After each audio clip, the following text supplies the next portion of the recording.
madaxweynaha dowladda federaalka ee Soomaaliya Xasan Sheekh Maxamuud ayaa beeniyay warbixin lagu sheegay in uu ku lug leeyahay lunsashada malaayiin dollar oo dowladda Soomaaliya u taalay wadanka dibadiisa taas oo uu dhawaan qoray guddiga qaramada midoobay u qaabilsan la socodka cunaqabataynta hubka ee dalalka Soomaaliya iyo Eritrea ee lagu magacaabo Monitoring Group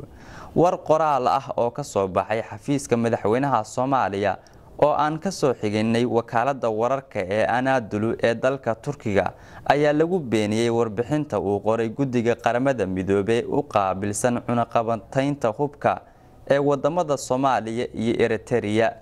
madaxweynaha ayaa tilmaamay in warbixintu ay tahay been abuur aan sal iyo raad toona lahayn guddiga ayaa dhawaan soo saaray warbixin uu ku sheegay in uu hayo macluumaad muujinaya in goor sii horeysay ay madaxweynaha Soomaaliya iyo xildhibaan Fawziya Yuusuf Xaaji Aadan oo ahayd wasiirkii hore ee arrimaha dibadda Soomaaliya iyo shirkad laga leeyahay dalka Mareykanka oo qaabilsan arrimaha sharciyada ay lunsadeen dhaqaale ay leedahay dowladda Soomaaliya taas oo taalay dalka dibadiisa